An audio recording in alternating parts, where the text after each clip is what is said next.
Hey everyone, Mango7Girl here. How we doing today? Welcome to another episode of Epic 7, and it's time to close your eyes because she's telling you to, and whatever Cristina V says, you do. That's it. It's just done. Anyway, Requiem Rowana, the password to the chest is also Requiem. This was delayed for some reason, somebody frantically, one of those interns frantically editing this video for some reason. Let's see how she is, and I am so excited. Also, for anybody following my D4 race or whatever you want to call it right now, I am level 85 in hardcore, and I need sleep. So let's get on to this. So, close your eyes. Let me hold you. That twilight glimmer. Is that the color of your passing? Did you come to see me? No, why is she so awesome? I don't have enough. Why did I accidentally pull that useless piece of crap? I don't even remember his name. I don't want to remember his name. Why is she so cool? Look at this. God damn, her boobs are ridiculous though. Let's be real. I think she would be a lot cooler if her boobs weren't ridiculous. It's just me, but... Did you come to see me? So cool. We need to petition Cristina V to cosplay Requiem Rowana. So let's see her abilities. That was pretty great. So 27% effectiveness. It is a mage, dark mage. 27% effectiveness, imprint concentration here. Very low HP, very high defense, like very high, and very high attack. That is ridiculously high defense for a mage. Most mages are a lot less than that. Also, she's got the 18% base effectiveness, no changes to her critical hit chance. Dark elemental so maybe she won't need crit, although that's a lot of attack. So Boundless Obsession skill 2. Oh, even look at the thing. It's like she's peering through the door into your soul. So reduces the effect of combat readiness increases provided by speed by 50% at the start of the foremost ally's turn, except for the caster. Increases CR of the caster by 70%.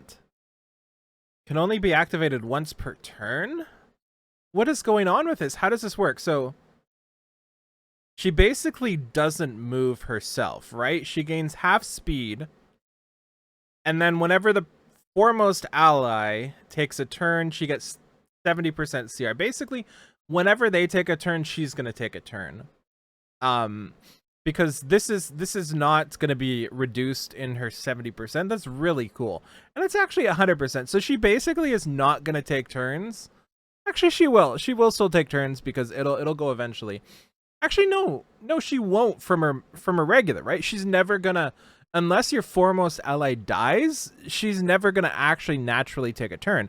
It's going to be always consecutively after the foremost ally's turn. This is really cool. I can't wait to see what she does now.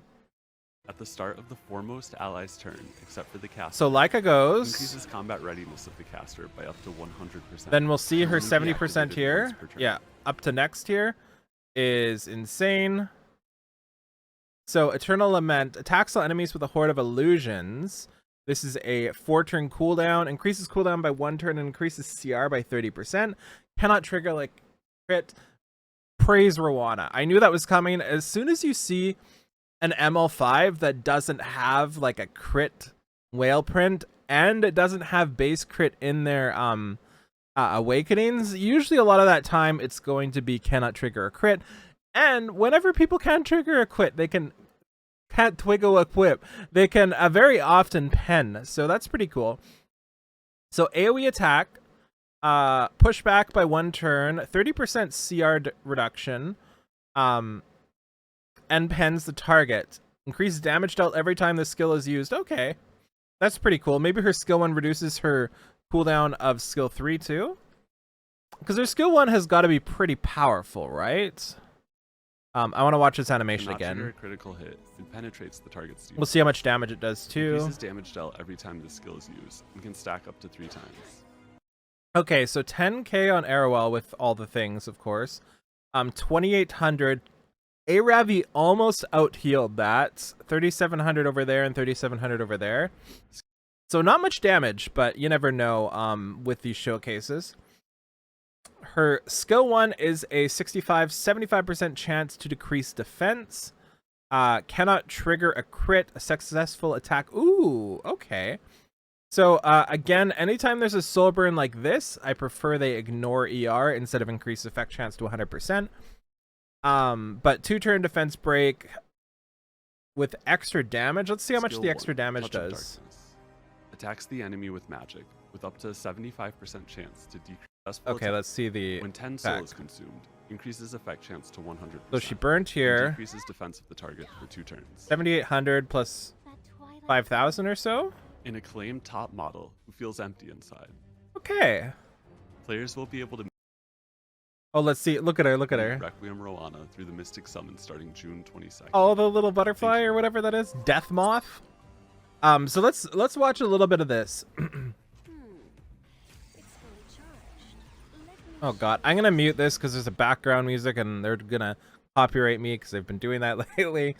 But yeah, so she takes a turn, and now Rowana obviously takes a turn right after. Now she skill 3s, and now she'll go back to 0. And now that she took a turn, she got boosted ahead of Lidica, right? Again. So now Lidica's gonna go again, and it gives her a second turn because the amount of CR it pushes her way past other people, right? And now she goes again. It's already on a 1-turn cooldown here, right? And now we boost up. Does Tywin boost people up? I figured we were gonna boost up Lidica and have her take another turn. Interesting. Okay, so she seems like she has potential to be very busted, and I think she feels like that a lot of her power can come from other units that come, depending if we get more Flitticas, for example. Because somebody that takes an extra turn is not quite as good as somebody like Flittica, who gives herself combat readiness, because she can cut in from that combat readiness, if that makes sense. That's why they were showcasing Flittica there instead of somebody like a C. Lilius. C. Lilius would obviously work as well, but you're not going to get the second turn on the second turn of C. Lilius. Ah! What kind of music is this? I guess it's Requiem Roana's music. Okay, so we knew this was coming. Balance adjustment, we already talked about this. We've got Arunca not getting too much. We've got the Charlotte, who's very likely to get a rerun, as we can see. People were like, Mango, there's no proof of limiteds. How can you call limiteds coming? And it's because whenever they buff somebody, they usually release them after or somewhere near, right? So I expect some way for Jacko to jack her way into the game too. Summon effect improvements, that's what I care about. Let's see. So I'm gonna skip ahead to summon effect improvements, and I want to see what this says. So rerun, of course, for summer, and then we'll get the new one eventually sometime in the near future. Battleground, yes! Thank Jesus. I wanted this so bad. All I do is farm side story right now. I don't farm hunts or anything.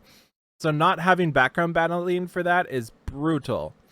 And let's see summoning animations. One thing to note is Epic 7 summoning animations are like a 0 to 10 compared to a lot of other gacha game summoning animations. Oh, that's cute. That was cute. That was cute. I still don't think it's enough, but it was cute. Okay. Yeah, that's going to be it. Let me know what you think in the comments below. Feel free to like, comment, subscribe as always, and I will definitely be summoning for Roana, but I have virtually 0 mystics, so unlikely to get her because I got that stupid head. I forget his name. Twisted Eidolon Kayron. Have a wonderful day. Bye, everybody.